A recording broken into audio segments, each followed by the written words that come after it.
We don't always hit up huge tourist attractions when we travel because we know a lot of them can just be tourist traps that are a huge waste of time and money. However, one of the big tourist attractions we couldn't pass up was the Space Needle in Seattle. In this video, we'll tell you the history of the Space Needle, our experience going there, and whether it's worth your time or just another tourist trap.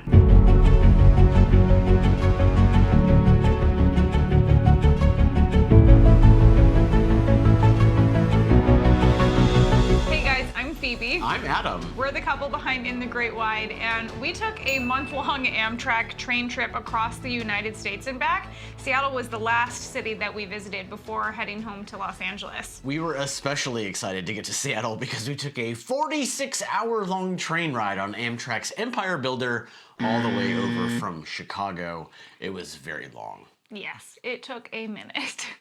And this was our first time in the Pacific Northwest, and man, is it beautiful there. It was gorgeous. Yes. Absolutely beautiful. Pacific Northwest, highly recommend. Please go. It was amazing.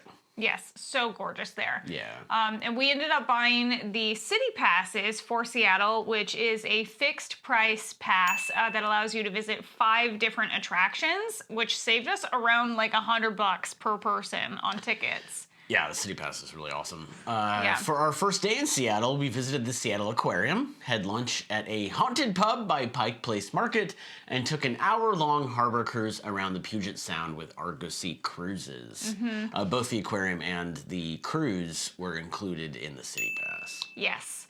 And the next day, we headed to the Space Needle in the late morning, and it was perfect weather. It was amazing. Yeah. They say it rains every day in Seattle, except for the day that we went to the Space Needle. It was awesome. It was so perfect. We got so lucky with it. Yeah. And we spent probably about an hour, maybe an hour and a half there before grabbing lunch nearby at the 5 Point Cafe. And then we explored the Chihuly Garden and Glass.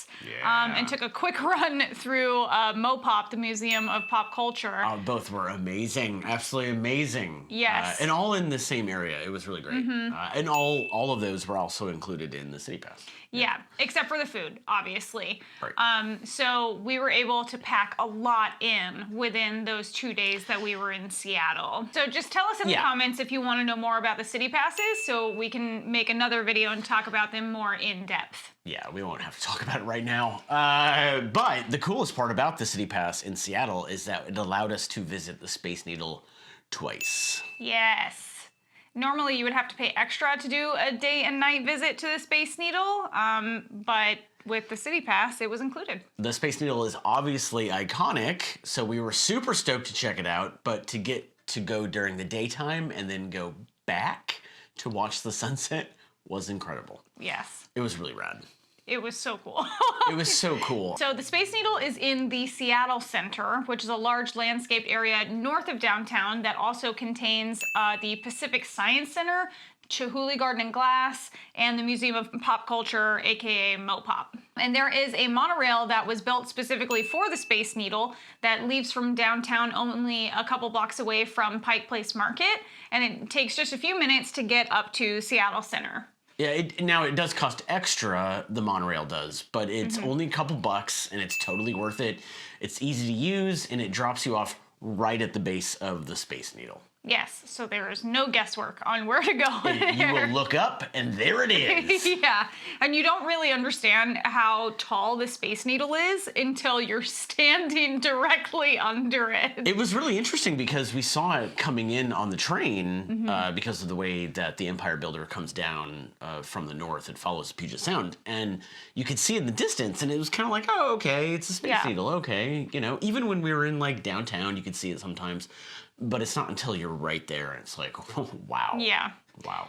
Yeah, and when you get there, as you make your way up to the elevators, there are displays telling you the history of the Space Needle, which we thought was really interesting. Yeah, we're big history nerds, so like we totally love that stuff. And they were obviously very happy and proud of talking about their history, and the history of the Space Needle was really great.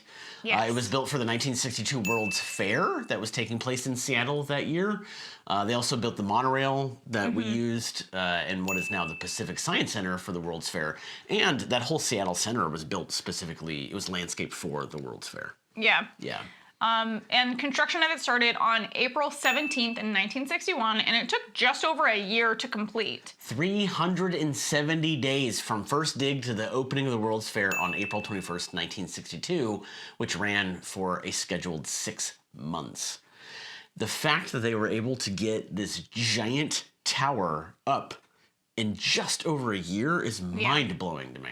Over 2.8 million people visited that year. And by July 1st in 1962, just 2.5 months after the World's Fair had opened, 1 million people had visited the Space Needle. That's a lot of people up in that tower. Yeah, just in that short period of time. Yeah. But the Space Needle was once the tallest structure west of the Mississippi River, standing at 605 feet tall. The original ticket price to get to the top of the Space Needle was a single dollar. Only $1. Just $1. And fun fact, the 1962 World's Fair was one of the only World Fairs to actually turn a profit. Another fun fact about the Space Needle, in the mid-60s, there used to be a radio broadcasting booth in the Space Needle, and a DJ lived in an attached apartment in the Space Needle for 6 months. Yeah, he had to get special permission from the city because it wasn't zoned as residential, so he had to get special permission from the city council to live in there. And crazy. he did. It was in like 1964, I think. Like it was. Yeah, I can imagine living up there. It'd be insane. Yeah, that's crazy. On April 19th, 1999, the city's Landmarks Preservation Board designated the tower a historic landmark. It only took them 37 years. Well, it is iconic. Yeah, I know. I just would think that it would have happened sooner. But, yes. But that being said, it's fine. That just means now, because it's a historic landmark, they won't tear it down. It's going to take a lot more to get rid of it. Than just like, we don't like it anymore. You know. Yeah. So the tower is 138 feet wide, and it weighs 9,550 short tons, which is American tons. Yes. I looked that up because he used the term, and I was like, I don't know what that means. Short tons. There's also is metric American. tons, which is in kilograms and different, but short tons is what we would consider to be like 2,000 pounds. So 9,550 units of 2,000 pounds each means a lot. It's a lot. It weighs a lot. Yeah. But it was built to withstand winds up to 200 miles per hour and earthquakes of up to 9.0 magnitude. Now, it seems odd because you're like, oh, it's Washington. They don't get a lot of earthquakes, and they do once in a while. But in 1700, there was what they called the Cascadia earthquake, which was measured at 9.2. So they happen there. They definitely happen there. That's a big ol' earthquake. That is a big ol' earthquake. I do not want to be a part of that. Okay. It features an observation deck 520 feet above ground, providing views of the downtown Seattle skyline, the Olympic and Cascade Mountains, Mount Rainier, Mount Baker, Elliott Bay, and various islands in Puget Sound. Yes. You can see for miles. It is amazing. Yeah, it's incredible. As long as you go up on a clear day, the views are just amazing. Yeah. Yeah. But you can get up to the observation deck on the elevators, and it takes 41 seconds to get up there. The elevators are amazing. They're super fast. 41 seconds to go up 500 and some feet. It feels like you're traveling through time. It's crazy. It's really crazy. And I just want to say that elevator ride was mind-blowing for me. Yeah. It was insane because when we went, it was still like pretty deep in the pandemic, I would say. Yeah. Places were still being very cautious, and like there were mask mandates in effect and all that kind of stuff. So as we were getting into the elevator, they asked us to not speak while we were in the elevator because we were in such a tight, confined space with a bunch of strangers. Right. But we got in the elevator last, and so I was standing at the very front.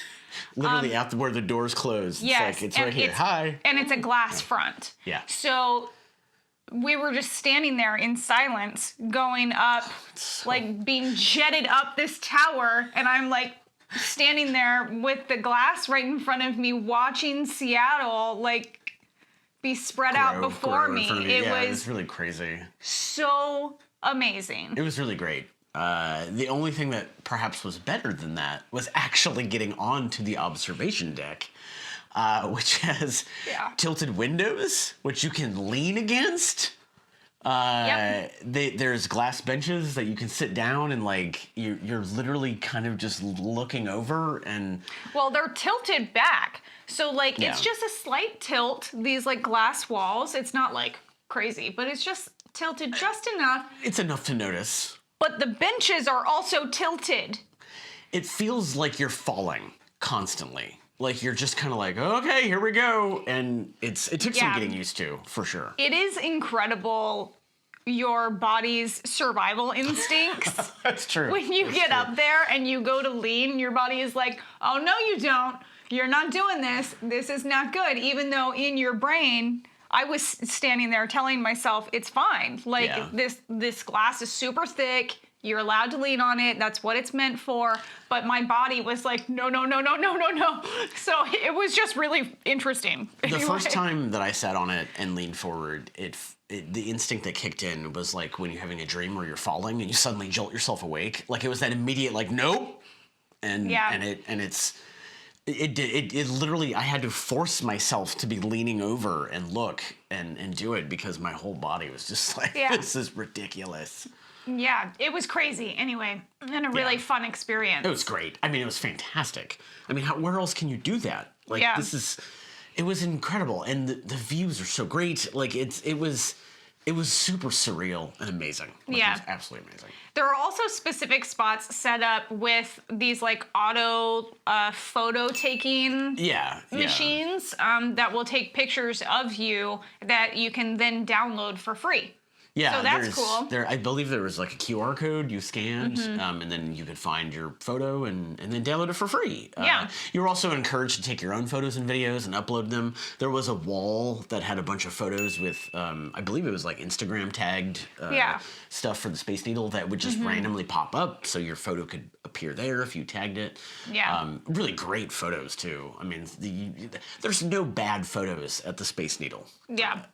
It was really cool. There was also a bar up at the observation deck. We got to have a drink while we watched the sunset It was up great. there. Yeah, And it was really great. it was so cool. But pro tip, make sure that you have like a hat.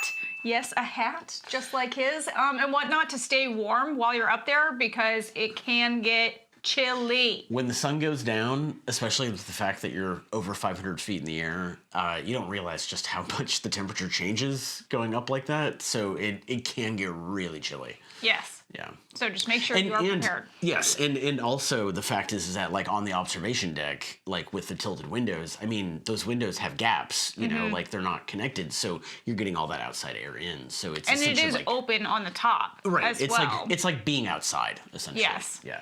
Yeah.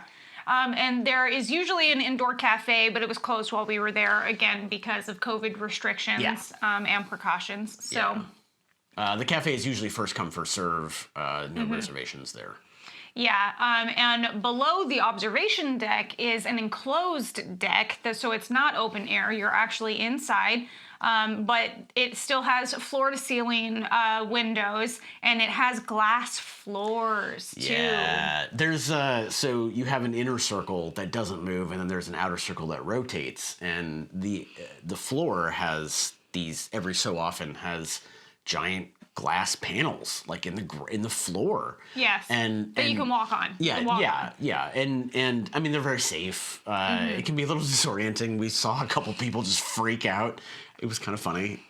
Yes. But you can, if you stand still, you can watch the outside disc rotate, like as you're standing inside the Space Needle. Yeah. It takes about an hour for it to rotate around. They were very proud of the fact that it's literally a 1 horsepower motor that turns the entire disc. Yeah, that was such a surreal experience. And again, my body had that reaction of like, do not step onto that glass, you know? But even though in my brain, I knew that it was safe. Yeah. It was, especially at night, it got really disorienting because you can see, and in some of the video that'll be showing, like you look down and it looks like you're looking up at the Space Needle when you're actually looking straight down, and it's super disorienting. But super cool. Yeah, I mean, where else can you do that? I mean, where else are you going to see this? What giant spinning disc in the sky are you going to be able to be on? You know, I mean. There's also a cocktail lounge there on that deck that rotates. It's not open during the summer for some reason, and it is a bit out of our price range, so we did not partake in that. We just had a drink on the observation deck upstairs. Yeah, with that lounge, the Loop, you have to purchase tickets in advance, and the cheapest package is $69 per person for wine tasting with snacks, which doesn't sound terrible. Yeah. You know, but the cocktail package is $200 per person. Yeah, I mean, the cocktails look really cool. It's like really high level mixology stuff, but it was just out of our price range for that trip and what we were doing that trip. Yeah, so for sure. We were happy with having a beer on the observation deck upstairs. It was fine. Yeah. General admission costs $35 to $37.50 depending on the day of the week, and they can be bought in advance online. This will get you one trip to the top. The day-night pass costs $59.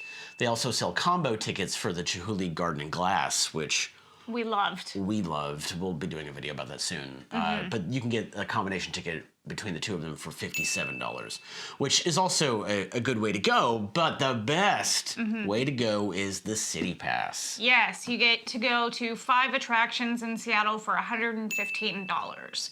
So definitely the best overall deal. Let us know in the comments if you want us to do a full video on the CityPass, because it's in multiple cities, and we looked at it for every city we went to, and sometimes it made sense and sometimes it didn't. But let us know and we'll do a whole video, and it'll tell the wonders of the CityPass.